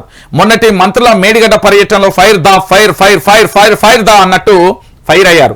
ఆ స్పీచ్ ని చూసిన వారంతా అబ్బా నిజంగా పొంగులేటికి కాళేశ్వరం మీద, కుంగిపోయిన మేడిగడ్డ మీద ఎంత ప్రేమో అని అనిపిస్తుంది. మరి నిజంగానే పొంగులేటిది కాళేశ్వరం మీద ప్రేమనా, లేక కాళేశ్వరంలో కీలక బ్యారేజ్ అయిన మేడిగడ్డ అన్నారం సుందీలను మూసేస్తే కొత్తగా తుమ్మిడిహెట్టి బ్యారేజ్ నిర్మాణం చేపట్టవచ్చనే ఆతృతన కాళేశ్వరంపై మంత్రి పొంగులేటికి ఎందుకింత ప్రేమ ఉలకబోస్తున్నారు అనే విషయాన్ని కూడా గుర్తుపెట్టుకోవాలి. ఏంటి అంటే అర్థమైందా తెలంగాణ ప్రజలారా? కొంతమంది నేతలకు అంత అత్యుత్సాహం ఎందుకు అనేది గతంలో కూడా చెప్పినా, ఇప్పుడు కూడా చెప్తున్నా. ఎందుకు చెప్తున్నా అంటే ఇక్కడ వీళ్ళు ఏంటి అంటే తుమ్మిడిహెట్టు ప్రాజెక్ట్ అనేది ఈ వ్యక్తికి వస్తే వేల కోట్ల రూపాయలు వస్తాయి కదా. మేడిగడ్డ పునరుద్ధరణకు 5,600 కోట్లు కావాలన్నది. దాదాపుగా ఇప్పుడు తుమ్మిడిహెట్టు బ్యారేజ్కి సంబంధించి 5,000 కోట్లు కావాలి. అసలు ఈయనది ఏ శాఖ? రెవెన్యూ శాఖ. రెవెన్యూ శాఖకు సంబంధించి ఆయన దేని గురించి మాట్లాడుతున్నాడు? పొద్దుగా లేస్తే ఏడా ఛాన్స్ దొరికితే కాళేశ్వరం మేడిగడ్డ వేస్ట్ ప్రాజెక్ట్ అని మాట్లాడడానికి సిద్ధపడ్డాడు ఈ పెద్ద మనిషి. దేనికోసం? దీంట్లో ఒక లాజిక్ ఉన్న చెప్తారు కదా, అందరూ కడిగిన ఆనిముత్యాలు, కడిగిన శుద్ధపూసలు, పాపం వాళ్ళకి ఏం తెలియదు, నోట్లో ఏలు పెడితే కూడా కొరకొరు. ఎంత చిన్న పిల్లలు అంటే అబ్బబ్బబ్బబ్బా, అమాయకత్వానికే కేర్ ఆఫ్ అడ్రస్ అంటారు కదా. మీరు రాజకీయాన్ని తెర ముందు మాత్రమే చూస్తున్నారు. నేను చీకటి కోణాలన్నీ నేను అధ్యయనం చేస్తున్నా. తెర వెనుకే జరిగే వాస్తవాలను కడుపులో పెట్టుకొని రగల్స్తూ మాట్లాడుతున్నా. చెప్తున్నా కదా, ఈడ ఏంది టార్గెట్ పై 5,000 కోట్లు. దేనికోసం? తుమ్మిడిహెట్టు ప్రాజెక్టు కనుక నిర్మిస్తే ఆ తుమ్మిడిహెట్టు ప్రాజెక్టుకు సంబంధించి పూర్తి స్థాయిలో కూడా టెండర్ ఎవరైనా ఆయన కాంట్రాక్టర్ ఏం చేస్తాడు? కాంట్రాక్ట్ పనులు చేస్తాడు. ఎక్కడ ఏ కాంట్రాక్ట్ ఉంటుంది, ఎంతెంత లాభం వస్తుంది, ఎట్లెట్లుంటది, ఏం కథ అనేది చేసే ప్రయత్నమైనా చెప్తారు. సో పూర్తి స్థాయిలో కూడా కాళేశ్వరం వల్ల డైరెక్ట్ ఇండైరెక్ట్ లాస్ అయిన వాళ్ళు ఉన్నారు, కాదంటలేం. వాళ్ళకు సహాయం చేసి ఆ ప్రాజెక్టు వల్ల ఏంది నష్టాలను నివారించి దానికి సంబంధించి కాస్త ఎక్కడెక్కడైతే ఉందో దానికి మరమ్మతులు చేసి దానిని ఏ విధంగా ప్రజల్లోకి అన్ని వేల కోట్లు పెట్టినాం కదా, దాన్ని ఏ విధంగా ప్రజలకు ఉపయోగకరంగా మార్చాలనే విషయాన్ని చెప్పాలి. కానీ ఆల్రెడీ ప్రభుత్వం కేసీఆర్ అనే వ్యక్తి ఆ ప్రభుత్వం తప్పు చేసిందనే గద్దెదించినాం. ఇంకా వాళ్ళ మీద విమర్శలు చేస్తూ ఎన్ని రోజులు ఉన్నాం అనుకుంటున్నారు? గతం వదిలేయాలి. ఇప్పుడు కేసీఆర్ అనే వ్యక్తి తప్పు చేసిండు కనుకనే సరే తెలంగాణ ప్రజలు తీర్పిచ్చిండు. ఆయన కూడా దాన్ని శిరస వహిస్తూ గౌరవిస్తూ పూర్తి స్థాయిలో ప్రతిపక్ష పాత్ర పోషిస్తున్న పరిస్థితి కనబడుతుంది. ఇప్పుడు వాళ్ళు ఏం అధికారాన్ని గుంజుకుంటలేరు కదా, ప్రభుత్వాన్ని ఏం కూల్చేస్తలేరుగా, వాళ్ళ పనిలో వాళ్ళు ఉన్నారు కదా, విపక్ష పార్టీగా వాళ్ళ బాధ్యత వాళ్ళు నిర్వహిస్తున్నారు కదా. మరి ఎందుకు మీకు అంత ఆతృతత అంటున్నా నేను. అయిపోయిన దాన్ని వదలకుండా ఇప్పటికే కొన్ని ఛానల్ అబ్బా పొద్దుగా లేస్తే అరిగిన క్యాసెట్ అదే అరిగిన దాన్ని పట్టుకొని రిపీట్ వేస్తా ఉన్నారు. ఇక వీళ్ళు మారరండి, గెంతే ఇక రైట్. ఇక దాంతో పాటుగా మరొక అంశానికి కూడా చెప్పొచ్చు. మొత్తానికి అందరికీ కూడా నూతన సంవత్సర శుభాకాంక్షలు. ఇగో వీళ్ళు తెలుసా ఎవరు వీళ్ళు? ఆటోవాన్ని రా, నేను ఆటోవాన్ని రా, ఏదో సినిమాలు ఉంటాయి రజనీకాంత్ సినిమాలలో. ఇది ఆటోవాలా. వీళ్ళు ఎవరండి? ఆటో కార్మికులు. రాష్ట్ర ప్రభుత్వం మహాలక్ష్మి పథకంలో మహిళలకు ఉచిత బస్సు సౌకర్యం కల్పించడం వలన ఆటో డ్రైవర్స్ ఓనర్ జీవన ఉపాధి కోల్పోయాం. ఎవరు వీళ్ళు? Auto drivers. వాళ్ళ కష్టాలేంటి? ఉదయం ఆటో లేచిన తర్వాత వాళ్ళకి అనారోగ్యం ఉన్నా, నడువు నొప్పులు ఉన్నా, కిడ్నీ వ్యాధులున్నా, లేకపోతే పక్షవాతం వచ్చినా, ఎంత అనారోగ్య సమస్య ఉన్నా కానీ ఆ రోజు వాళ్ళు ఆటో తీస్తేనే వాళ్ళ బ్రతుకులు, వాళ్ళ ఇంట్లలో కరెంట్ వెలుగుతుంది, వాళ్ళ గిన్నెలో బువ్వ వస్తుంది, వాళ్ళ కొడుకులు బిడ్డలు చదువుకుంటారు, వాళ్ళ ఇల్లు గడుస్తుంది. వీళ్ళని ఏమంటారంటే ఆ రోజు పని చేస్తే గాని పొట్ట గడవని నిజమైన కార్మికులు అని చెప్తా నేను. ఈ ఆటో వాళ్ళకు సంబంధించిన పరిస్థితి. ఆందోళన బాటంలో ఆటో వాళ్ళ ఉచిత బస్సు ప్రయాణంతో పాటు ఉపాధి కోల్పోవడంపై నిరసన కార్యాచరణ. 3న భిక్షయాటన, 7న మహాధరణ. తమ ఆకలి కేకలతో రాజకీయం చేయవద్దని ఆటో డ్రైవర్ల వినతి. నెల 15,000 భృతి ఇవ్వాలని డిమాండ్. ఏంది పూర్తి స్థాయిలో చూడుర్రి. ఆందోళన బాటంలో ఆటో వాళ్ళ రాజకీయాలకు అతీతంగా సీఎం రేవంత్ రెడ్డి తమ ఆకలి కేకలను తీర్చాలని పలువురు ఆటో డ్రైవర్లు కోరారు. మహిళలకు ఉచిత బస్సు ప్రయాణం తమకు జీవన్మరణ సమస్యగా మారిందని, తమ బతుకు పోరాటానికి గుర్తించి ప్రతి ఆటో డ్రైవర్ కు నెలకు 15,000 జీవన భృతి ఇవ్వాలంటూ కూడా కోరుతున్నారు. ఎందుకు కోరుతున్నారు?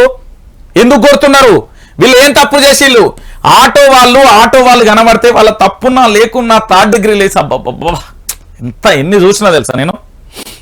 ఈ 10 ఏళ్లలో నా ఊహ తెలిసిన కానుండి ఆటో వాళ్ళు కనబడితే ఏదో చిల్లర, వాళ్ళకి ఎంత చిల్లరగా చూసారు తెలుసా పోలీసు వాళ్ళు. నిజంగా మస్తు బాధ అనిపించేది వాళ్ళని చూస్తే. కానీ వీళ్ళు ఎంత కష్టమో నాకు తెలుసు. వాళ్ళ గుండెలలో ఎంత బాధ ఉండి అన్ని అవమానాలు దిగమింగుకొని కూడా వాళ్ళు ఆటో డ్రైవింగ్ జీవన వ్యవస్థ కొంచెం గడ ఆగి ఆడ దించుతా అంటే ట్రాఫిక్ అయినా వచ్చి ఫోటో తీస్తాడు. వాళ్ళకి వచ్చేదే పొద్దంతా కష్టపడితే 500 నుంచి 1000 రూపాయలు. మహా అంటే అదృష్టం బాగుంటే ఎవరన్నా ధనవంతుడు ఎక్కితే 100 రూపాయలు ఎక్కువ ఇస్తే వాళ్ళ అదృష్టం, అది టిప్ రూపంలో. అలాంటి ఆటో డ్రైవర్లను చూసి ఈ రోజు తెలంగాణలో ఆటో డ్రైవర్లు ఏమంటున్నారో తెలుసా? కేసీఆర్ నువ్వు ఎక్కడున్నావు, మళ్ళా నువ్వే రా, నీలాంటి మంచి గొప్ప నేతను మేము ఎప్పుడూ చూడలేం. మా ఆటో యూనియన్లు ఈ రోజు పోరాట బాట పట్టడానికి కారణం మేము చేసిన తప్పిదమే, మళ్ళీ కేసీఆర్ వస్తే బాగుండు అనే ఆత్మ విమర్శ చేసుకుంటున్నారు ఆటో డ్రైవర్లు.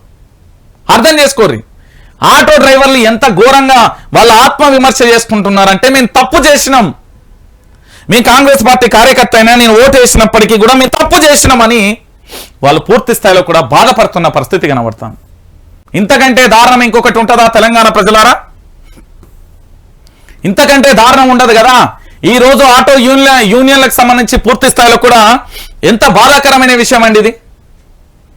ఆటో డ్రైవర్లు పూర్తి స్థాయిలో కూడా మీకు ఇప్పటికే నేను చెప్తున్నా, మొన్నటికి మొన్న మేము మా ఆఫీసులందరం కలిసి ఇక్కడనే నల్గొండ దగ్గర ఒక విలేజ్ కి అభయహస్తం అనే ఫామ్ ఇచ్చింది కదా, దానికి సంబంధించి పూర్తి స్థాయిలో వెళ్ళడానికి వెళ్ళినాం. ఏ ఊరు అది మనం పోయింది? చిట్యాల అవతల సంథింగ్ ఏదో ఊరు. అక్కడ పోతే మేము అందరానికి సంబంధించి పోయినాం. అప్పటికి మాకు రాత్రి 8 అంటే 7:30 8 అయింది. మా వెహికల్ పూర్తి స్థాయిలో ఎమర్జెన్సీ ఉంటే బయటికి పంపించిన. ఎట్లా మేము ఉన్నాం కదా, మనం ఆటోలో బస్సులో ఉంది కదా, బస్సులో వెళ్ళిపోదామని మేము అక్కడ వెయిట్ చేసినాం. 8:15 నుండి 10:15 వరకు బస్సే రాలే. చివరికి ఏమైందో తెలుసా? ఒక డీసీఎం ఎక్కొచ్చినాం. లారీ కొద్ది దూరం లారీ, మళ్ళీ కొద్ది దూరం డీసీఎం. అది మీ మహాలక్ష్మి పథకం అనేది పెట్టి ఈ టైంకు బస్సులు రాని పరిస్థితి. సాక్ష్యాధారాలతో సహా చెప్పిన నేను ఆ రోజు.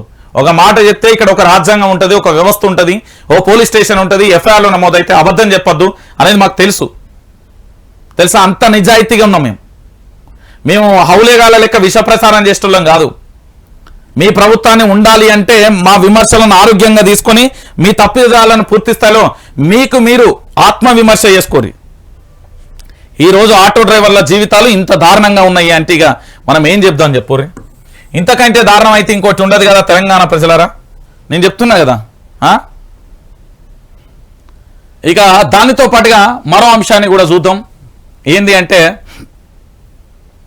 మీ అందరికీ తెలిసిన విషయమే. ఎగవేతే ఓటాన్ అకౌంట్ బడ్జెట్ తో కాలం వెల్లదీసే ప్రయత్నం సాగదీత ఎన్నికల కోడ్ సాకుతో గ్యారంటీలకు ఎగవేత ప్రయత్నం.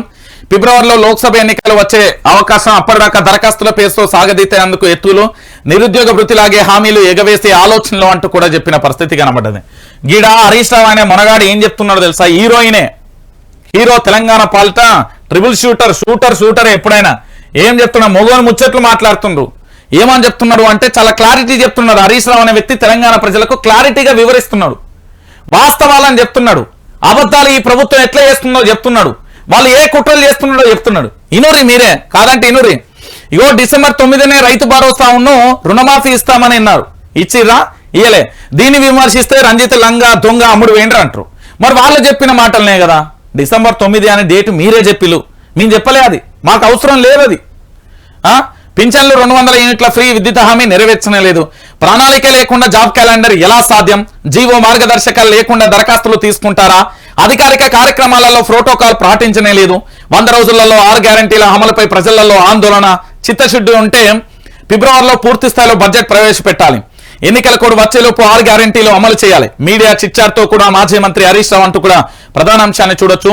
ఏ పథకమైనా ముందు జీవో ఇవ్వాలి, విధి విధానాలు ఖరారు చేయాలి, తర్వాతే దరఖాస్తులు స్వీకరించాలి.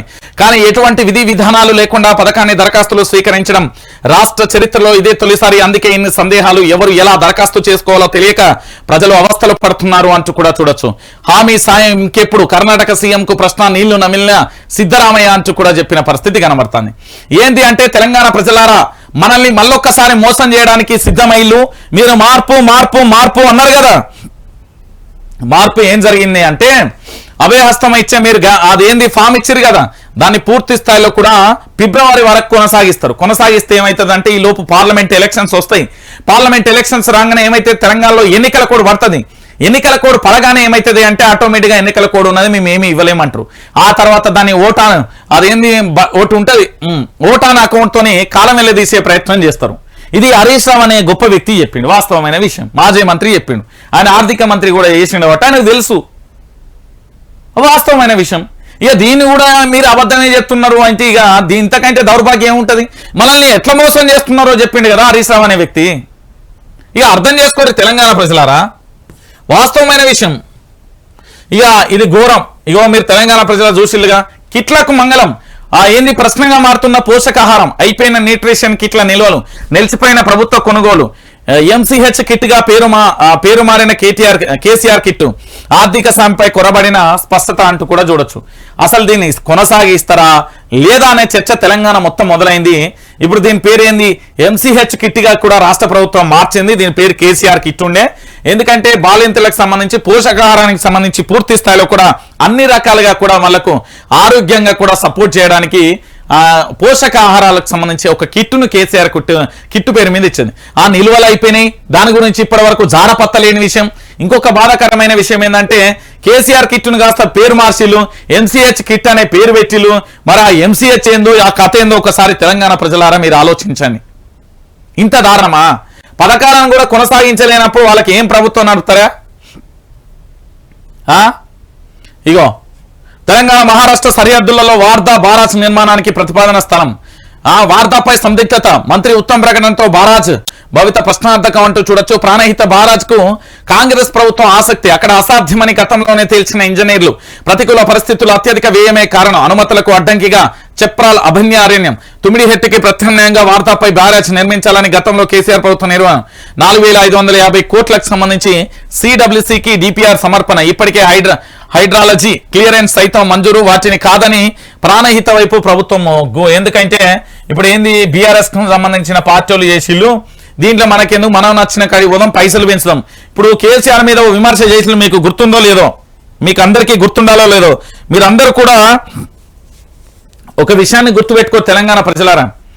గతంలో ఏంది 30,000 కోట్ల నుండి 1,00,000 కోట్లకు పెంచిల్లని కేసీఆర్ మీద ఒక అభండాన్ని కల్పితాన్ని సృష్టించి వేసారు. అది ఒక రోజు జీతాలకు సంబంధించి 10,000 ఇస్తేనే ఇవాళ నూనె ఖర్చు ఎంత, ఇవాళ దాని ఖర్చు ఎంత, రెంట్ ఖర్చు ఎంత అనే లొల్లి ఉంటుంది మన దగ్గర. అలాంటిది ఒక సంవత్సరం 2 సంవత్సరాలు మారుతా ఉంటే అక్కడ ఏంది అయితే అంచనా వ్యయం అనేది పెరుక్కుంటూ పోతుంది అనేది తగ్గుకుంటుందా? ఇవాళ పిల్లర్లు తీసి ఇల్లు కాడ పిల్లర్లు పోయిర్రి, ఓ ఏడాది గోడలు పెట్టిరు, ఇంకో ఏడాది స్లాబ్ పోయిరు, ఇంకో ఏడాది మెట్లు కట్టిరు, ఎంత పెరుక్కుంటూ పోతుందో భారం. అప్పు తీసుకున్న దగ్గరనే పుట్ట పెరిగినట్టు పెరుగుతుంది అది, మరి పెరగదా? అంచనా వ్యయం అనేది కాళేశ్వరం ప్రాజెక్టు పెరిగింది, తప్పే ఉన్నది. మరి ఈ రోజు వీళ్ళు ఏంది ఈ ప్రాజెక్ట్ ఇక్కడ కాదని స్థలాన్ని మారుస్తున్నారు, మరి ప్రాణహిత వైపు వీళ్ళు మొగ్గు చూపుతున్నారు. అంటే ఏంది వీళ్ళకు ముడుపులు కావాలి అన్నట్టు, అర్థమైందా ఇప్పటికైనా? ఇక చూడుర్రా, తెలంగాణకు వచ్చి నేను ఏదో చేస్తా ఇక్కడ ప్రభుత్వాన్ని మారుస్తా అన్నట్టు ఆయనకు డీకే పెట్టుబడుల లెక్క చెప్పండి. జై హిందూ ఛానల్ కు సిబిఐ నోటీసులు, అక్రమ ఆస్తులపై కేసుపై దర్యాప్తు ముమ్మరం అంటూ కూడా ప్రధాన అంశానికి సంబంధించి కూడా హైలైట్ చేసిన పరిస్థితి కనబడుతుంది. కర్ణాటక ఉప ముఖ్యమంత్రి డీకే శివకుమార్ అక్రమ ఆస్తుల వ్యవహారంపై కేంద్ర దర్యాప్తు సంస్థ సిబిఐ దర్యాప్తును ముమ్మరం చేసింది అంటూ కూడా ప్రధాన అంశానికి సంబంధించి కూడా హైలైట్ చేసింది. మొత్తానికి డీకే పెట్టుబడుల లెక్క చెప్పండి అని అడిగింది. అర్థమైందా మీకు? ఇప్పుడు డీకే శివకుమార్ అక్రమాస్తులకు సంబంధించి డీకే పెట్టుబడుల లెక్క చెప్పండి అని అడిగింది. ఇప్పుడు మాట్లాడండి మరి తెలంగాణ ప్రజలారా, ఇప్పుడు చెప్పుర్రిగా. తగ్గిన ధాన్యం కొనుగోలు, ఇప్పటి వరకు 44 లక్షల టన్నుల పూర్తి, మరో 5-6 లక్షల టన్నులు వచ్చే అవకాశం, ఈసారి 50 లక్షల టన్నుల లోపేనని అంచనా. నిరుడు 64 లక్షల టన్నుల వడ్ల కొనుగోలు, రికార్డు స్థాయిలో వరి సాగైనా తగ్గిన సేకరణ ఎక్కువ భావం, కొనేసిన మిల్లర్లు వ్యాపారులు అంటూ కూడా చూడొచ్చు. ఇక ధాన్యం కొనుగోలు తక్కువ ఉన్నట్టు. ఇక చెప్పుర్రి, ఇంతకంటే దారుణం ఇంకోటి ఉంటా అది? తెలంగాణ ప్రజలారా మీరే ఆలోచించుర్రి. ఏం చేయరు వీళ్ళ వల్ల, ఏమవుతుంది? ఏం కాదు మీరు అనుకుంటారేమో కానీ ఇక చూడరి. ఇప్పుడు కేసీఆర్ ప్రభుత్వం ఉన్నప్పుడు ఏమో తాగుబోతులని చేసింది కేసీఆర్ అన్న. మరి ఇదేంది? న్యూ ఇయర్ కిక్కు 658 కోట్లు, రాష్ట్రంలో భారీగా లిక్కర్ సేల్స్, డిసెంబర్ 30న ఒక రోజే 313 కోట్ల అమ్మకాలు అంటూ కూడా ప్రధాన అంశానికి సంబంధించి కూడా హైలైట్ చేస్తుంది. ఈ నెల 29, 30, 31వ తేదీలలో ఏకంగా 658 కోట్ల మేర బీర్లు లిక్కర్లు అమ్ముడుపోయిన పరిస్థితి కనబడ్డది. ఇప్పుడు కేసీఆర్ ప్రభుత్వం ఉంటే ఇక చూడు కేసీఆర్ ఎంత దాగిచ్చిండో అని ఒక అబండం వేసు, బట్ట కాల్చి మీదేసు. మరి ఈరోజు దీని సంగతి ఏందో చెప్పుర్రి. న్యూ ఇయర్ సెలబ్రేషన్ కు 658 కోట్లు దాగిళ్ళు తెలంగాణ ప్రజలు. మరి రేవంత్ రెడ్డిని చూసి తాగిర్రా? రేవంత్ రెడ్డి అంటే తాగడట, నాకు నిన్ననే అన్నారు మామూలు. మరి మరి ఎవరిని చూసి తాగిరు? కేసీఆర్ అంటే కేసీఆర్ ముక్క సుక్క అన్నాడు కాబట్టి తాగినాను. మరి ఈ ఇయర్ ఎవరు తాగిరు? న్యూ ఇయర్ ఎవరు ఎందుకు చెప్పాలా తెలంగాణ ప్రజలకు? ఒక్కో ఇంటి నుండి 2 అప్లికేషన్లు 3 రోజులలో 40 లక్షల అభయహస్తం దరఖాస్తులు. ఏంది 6వ తేదీ నాటికి 1.5 కోటి అప్లికేషన్లు వచ్చే ఛాన్స్. అంటే తెలంగాణలో ఉన్నది 4 కోట్ల మంది. ఎన్ని అప్లికేషన్లు? పూర్తి స్థాయిలో 1.5 కోటి వచ్చే అవకాశం ఉంటుందట. దీని మీద ఏందో నేను చెప్పను. అదే ఈ అప్లికేషన్ల మీద ఒక్క అప్లికేషన్లు 100 ప్రశ్నలు, 50 సందేహాలు, 200 క్వశ్చన్ మార్కులుగా మారిపోయిన పరిస్థితి కనబడ్డది.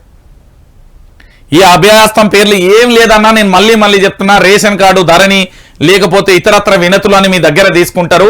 ఈ వినతులతోనే కొద్దిగా కాలయాపన చేస్తారు. ఆ కాలయాపన చేసిన తర్వాత ఏమవుతుంది అంటే పార్లమెంట్ ఎలక్షన్స్ కోడ్ వస్తుంది. కోడ్ వచ్చిన తర్వాత చేతులు ఎత్తేస్తారు.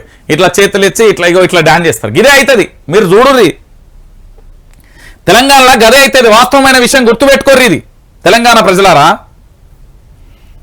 ఇక చూడుర్రి. ఓయూవీసీ చాంబర్ ఎదుట విద్యార్థుల ఆందోళన.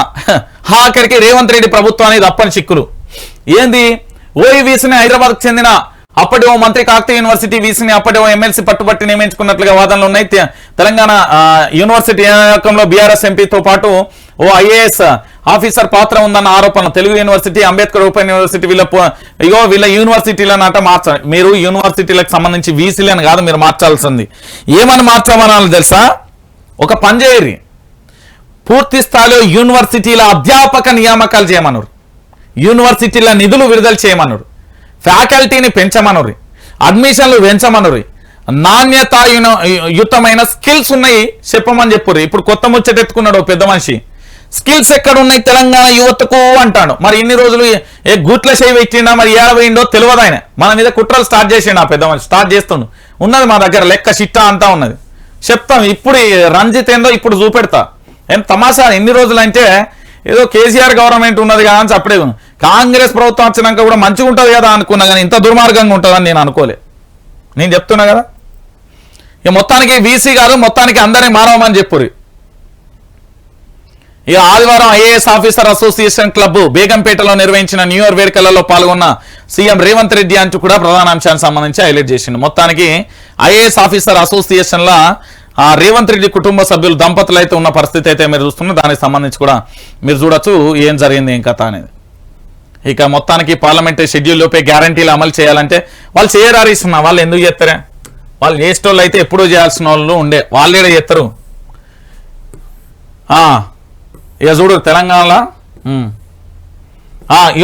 బాపేమో చెప్పిండు నేను. సరికొత్త లక్ష్యాలతో ముందుకు, కొత్త ఏడాదిలో సరికొత్త ఆలోచనలు, ఆశయాలు, లక్ష్యాలతో ముందుకు సాగాలి. నూతన సంవత్సరంలో అందరికీ మంచి జరగాలి. గతాన్ని సమీక్షించుకొని బంగారు భవిష్యత్తు నిర్మాణం కోసం కృషి చేయాలి.